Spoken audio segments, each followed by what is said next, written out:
얘기를 하나 해드릴게요. 상처를 주지 않고 사랑하기가 얼마나 어려운 일입니까? 나는 생각해서 사랑을 표현해도 그 사랑이 받는 사람에게는 부담이 되거나 또 상처가 되기도 하는 경우가 많이 있죠. 어느 중국집 식당에 저녁 나절에 한 여자아이가 동생 둘을 데리고 셋이 함께 들어왔어요. 둘이 앉아서 셋이 앉아서 음식을 주문하려고 할 때 주인 아저씨가 와서 주문을 받는데 아이는 셋인데 짜장면 2그릇을 시키는 거예요. 그러자 동생인 듯한 여자아이가 언니에게 물었어요. 이내 언니, 왜 언니는 안 시켜? 2그릇 시키면 왜 언니 건 안 시켜라고 생각했는지 몰라도 이 아이가 그렇게 물었어요. 언니가 하는 말이 나 점심 먹은 게 얹혔나 봐. 그러면서 가슴을 쓸어내립니다. 사실은 그래서 2그릇 시키는 게 아니라 그 다음에 이제 이 동생이 하는 얘기가 그렇습니다. 언니, 우리도 엄마 아빠 있으면 참 좋겠다. 저렇게 같이 와서 저녁 먹고 그러면 참 좋을 것 같아. 이런저런 얘기를 나누는데 그때 주방 안에 있던 주인집 아주머니가 뛰어나왔어요. 나와서는 아이들 얼굴을 물끄러미 쳐다보더니 그 이내라는 아이에게 말을 건넵니다. 너 이내 아니니? 너 나 몰라? 나 영신이 아줌마. 내가 어려서 날 모르는가 보다. 나 엄마 친구야. 나 영신이 아줌마야. 그러자 아이들이 눈이 동그래졌어요. 그리고 그 옆에 동생의 얼굴을 만지면서 또 하시는 말씀이 아이고 우리 인정이도 이제 많이 컸구나 그러는 거예요. 근데 아이들이 얼굴이 얼마나 밝아지겠어요. 더군다나 주인집 아주머니가 엄마 친구라고 그러고 나왔으니까 아이들이 얼마나 마음이 기대가 되겠어요. 아줌마가 얘들아 잠깐만 기다려. 그리고 주방 안으로 들어가더니 짜장면 3그릇을 준비하고 거기에 탕수육까지 준비해서 아이들에게 내주었어요. 아이들은 허겁지겁 속이 얹혀서 못 먹겠다던 이내도 얼마나 맛있게 온 얼굴에 묻혀가며 잘 먹었는지 아이들이 잘 먹고 가게를 나설 때 이 아주머니가 말을 건넵니다. 얘들아 또 와. 언제든지 짜장면 먹고 싶으면 꼭 와. 그렇게 인사를 하고 보냅니다. 어두운 길을 총총히 걸어가는 이 아이들의 뒷모습이 처마 끝에 매달린 고드름처럼 힘겨워 보였습니다. 아이들이 가고 난 뒤에 주인 아저씨가 아주머니에게 물어요. 네 집 애들이야? 난 잘 기억이 안 나는데. 그래서 주인 아줌마가 의외의 말을 해요. 나도 모르는 애들이에요. 근데 제가 주방 안에서 들어보니까 아이들이 엄마 아빠 없이 애들이 고생하는 것 같아요. 내가 이 아이들 불쌍하다고 내가 음식 내주고 무료로 주고 하면 아이들이 어떻게 생각할지도 모르고 또 다음엔 창피해서 안 올 수도 있잖아요.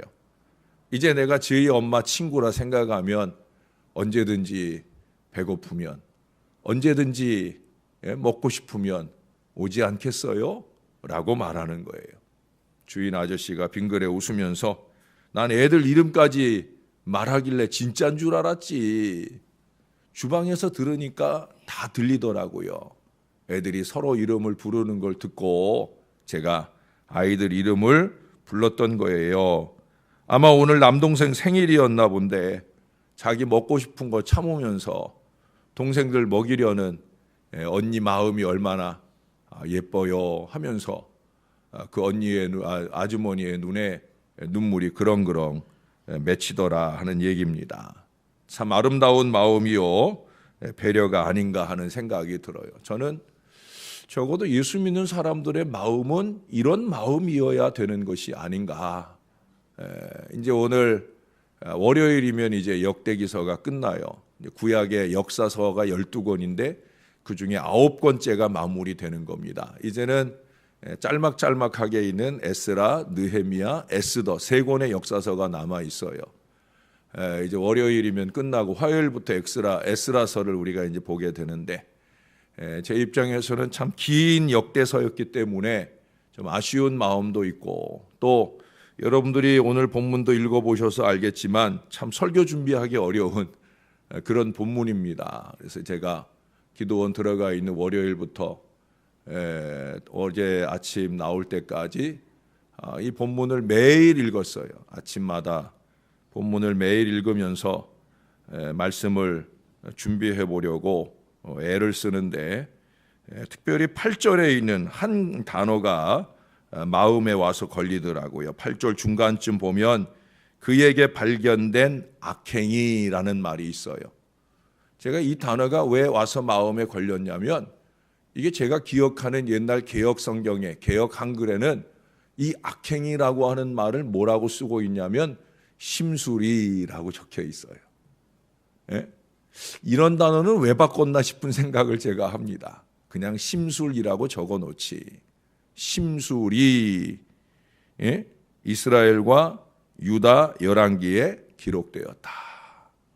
다 기록되는 거예요. 유다 열왕기에 기록되는 게 중요한 게 아니에요, 여러분. 저나 여러분에게는 하나님의 신비에 기록되고 있다는 사실, 이게 참 중요한 거예요. 여러분, 심술은 좀 전에 제가 얘기해 드렸던 그런 배려의 마음하고는 완전히 극반대죠. 극반대. 그냥 반대가 아니라 극반대예요. 그것을 우리 예수 믿는 사람들에게서는 절대 잊지 말아야 돼. 하나님의 사람에게는 도저히 있어서는 안 되는 삶의 태도가 뭐냐? 바로 이 심술이에요. 심술. 예? 심술. 예? 이걸 품은 사람은 결코 하나님의 사람일 수 없어요. 저는 이 심술 부리는 사람은 하나님의 사람으로 안 봐요. 예? 교회에 적을 두고 교회에 아무리 오래 다녔어도 아이고 저거는 저러고 하나님 사람이라고. 여기 분명히 말하고 있거든요. 다 기록되니라. 오늘 하나님의 사람들이 이걸 잘 모르고 있어요. 다 기록돼 있어요. 예? 우리가 태어날 때부터 지금까지 다 기록돼 있어요. 특히 심술. 야, 내가 예수 믿고 나서 부린 심술, 그건 예수 믿기 전에 심술보다 더 나쁜 거야.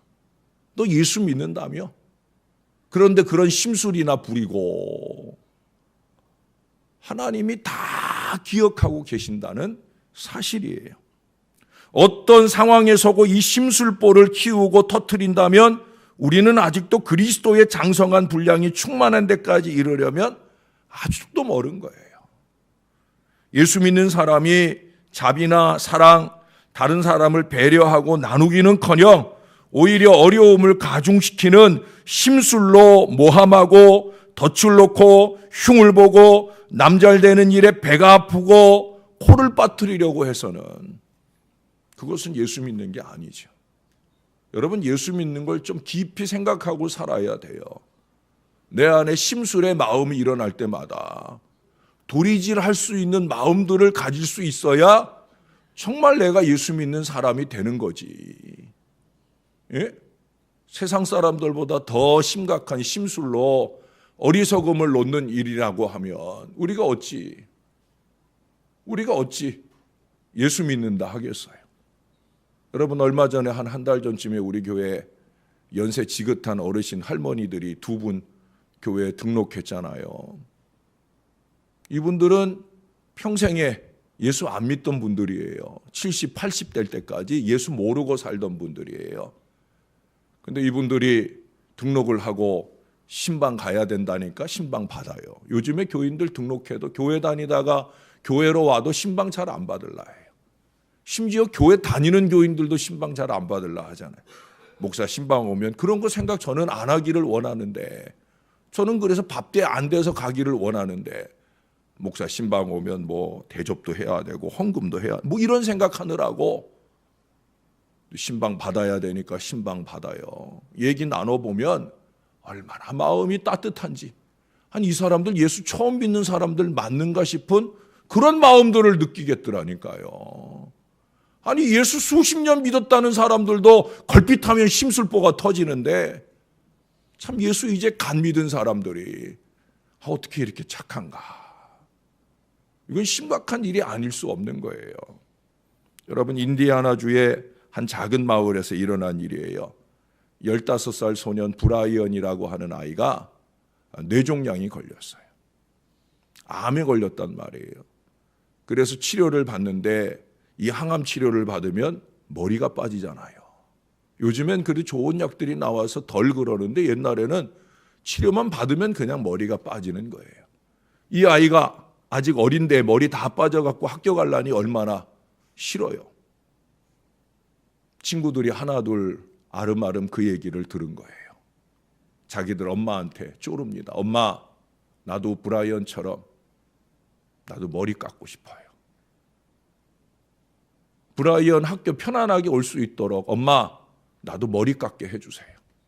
한 아이가 머리를 깎고 또 한 아이가 머리를 깎고 아이들이 아름아름 그 얘기를 듣고 나도 그러면서 다 머리를 깎았어요.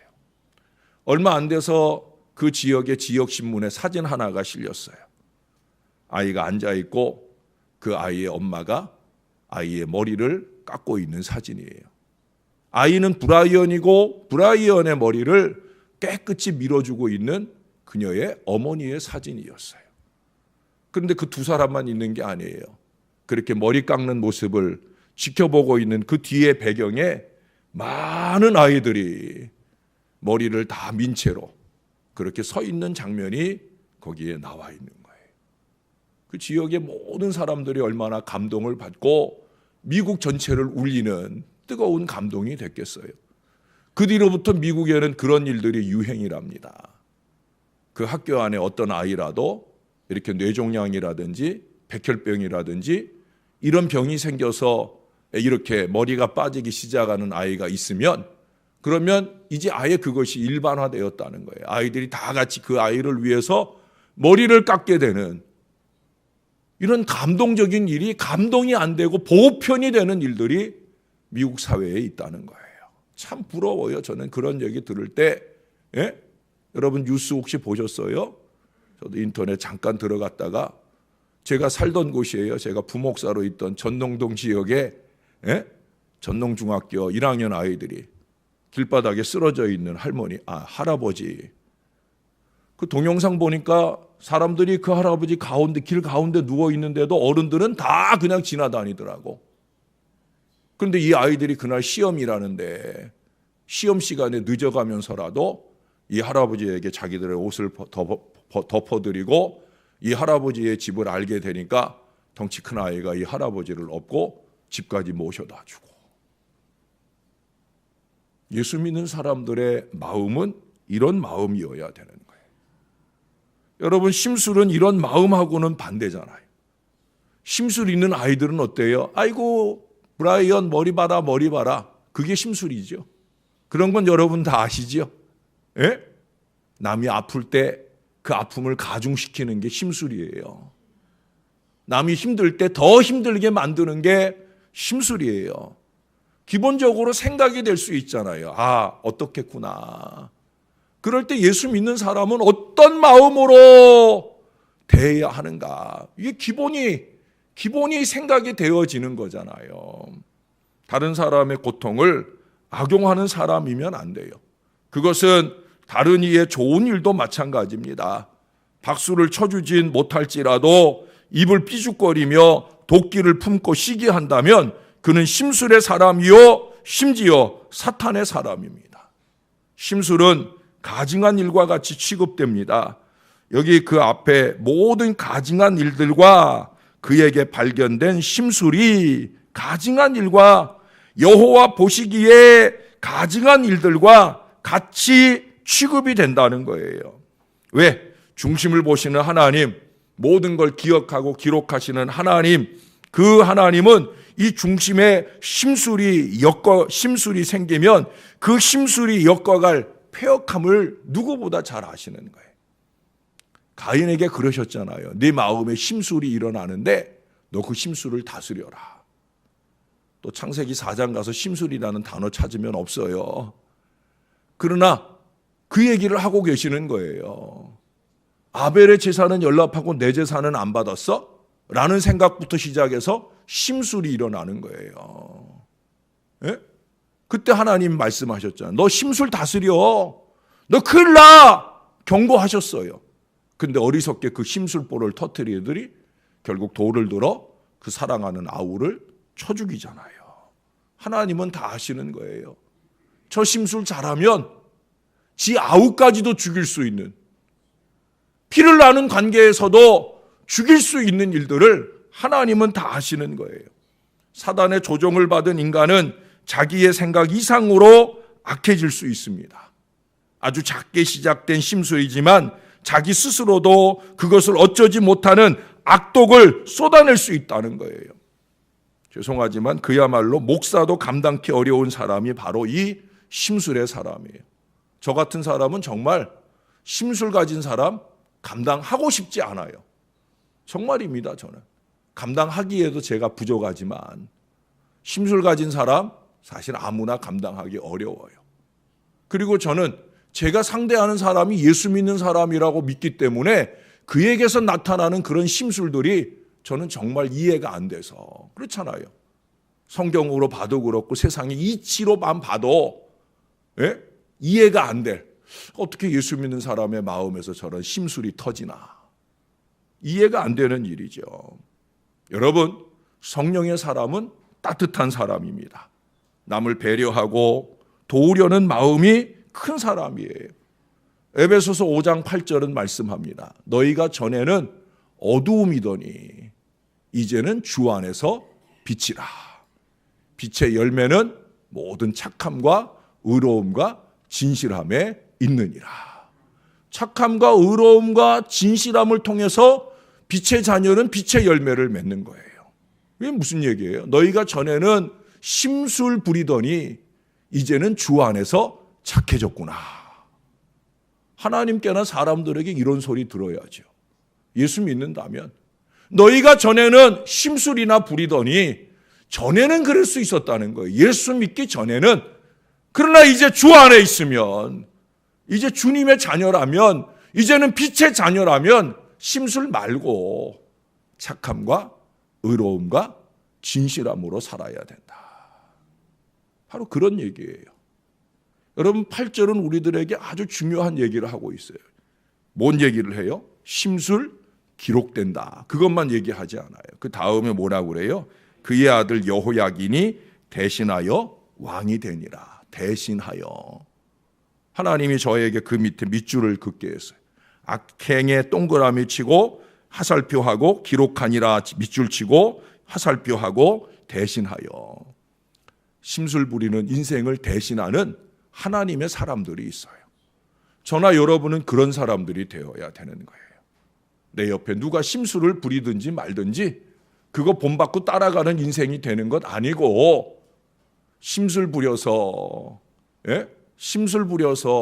놓아진 일들을, 심술 부려서 예수 믿는 사람들이 당연히 해야 할 일들을 하지 않을 때 저나 여러분은 대신하여 그 일을 할 수 있는 착한 사람, 의로운 사람, 진실한 사람이 되어야 할 줄로 믿습니다.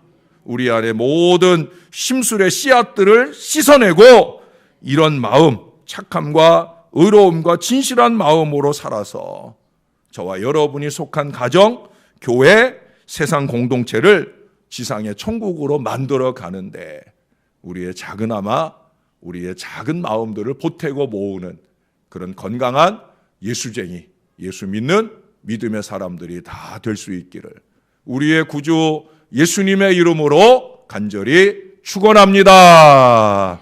기도하겠습니다. 아버지, 우리는 어두움입니까? 빛입니까? 세상이 어두움 가운데 있을 때 주님은 빛 가운데 이 세상에 오셨고 세상의 어두운 구석구석을 빛으로 만들고 계십니다. 우리가 전에는 어두움이었었지만 이제는 주 안에 있는 빛의 자녀가 되는 줄로 믿습니다. 빛의 자녀다운 열매를 맺어가게 도와 주옵소서. 심술은 빛의 자녀의 열매가 아니라고, 그것은 사단의 자녀, 악마의 자녀나 맺을 열매라고 오늘 주님이 다시 한번 우리의 귓가에 우리의 마음밭에 말씀하십니다. 정신 바짝 차리게 하옵소서. 예수 믿는 사람들이 오늘 심술보가 가득한 인생들을 살고 있어서 교회가 몸살을 앓고 있습니다. 교회마다 힘들어서 괴로워하고 있습니다. 목사의 심술이, 교인들의 심술이 함께하는 모든 일들을 힘들어하게 하고 있습니다. 오 아버지 하나님, 저와 이 모든 자녀들의 마음에 착함과 의로움과 진실함의 열매들이 맺어지게 도와 주옵소서. 예수 안 믿고 살아도 착한 사람 많은데 예수 믿고 살아온 수십 년의 생애가 아무짝에도 쓸모없는 심술의 인생이 되지 말게 하시고 착한 믿음 마음으로 하나님을 기쁘시게 하고 다른 사람들이 심술로 내어놓은 일을 기꺼이 힘겹고 어려움으로라도 감당할 하나님의 사람들이 많이 일어나는 그런 능력 있는 은혜의 자녀들이 다 될 수 있도록 우리를 붙들어 주시옵소서. 하나님이 영광 받으시는 일입니다. 하나님의 공동체가 행복해지는 일입니다. 이 일에 아름다운 마음을 더하고 또 더하는 저와 이 모든 자녀들이 되게 하여 주시옵소서. 오늘도 행복한 역사를 결실하는 아름다운 가정이 있습니다. 우리 문채환 군이 오랜 동안 배우에 기도하시는 그 부모님들의 기도를 통해 오늘 아름다운 결혼을 이룹니다. 주 안에서 행복한 가정을 이루게 될 때 주님께서 영광 받으시는 오늘 귀한 예식이 되게 하여 주옵소서. 오늘 이후로 더 큰 행복들이 쌓아가고 서로를 향해 착한 마음으로 대하는 아름다운 믿음의 부부가 되어 살아갈수록 깊은 맛을 서로에게 느낄 수 있는 행복한 가정을 이룰 수 있도록 역사하여 주옵소서. 이제 이 가정을 시작하여 계속해서 우리 교회 안에 이런 좋은 일들이 더 넘쳐나게 도와주시고 목사는 마음을 다해 온 교인들과 함께 축하하고 축복할 때 주님께 영광이 되고 축복받는 가정에 행복한 미래가 활짝 열리게 하여 주시옵소서. 감사하고 축복합니다. 예수님 이름으로 기도합니다. 아멘.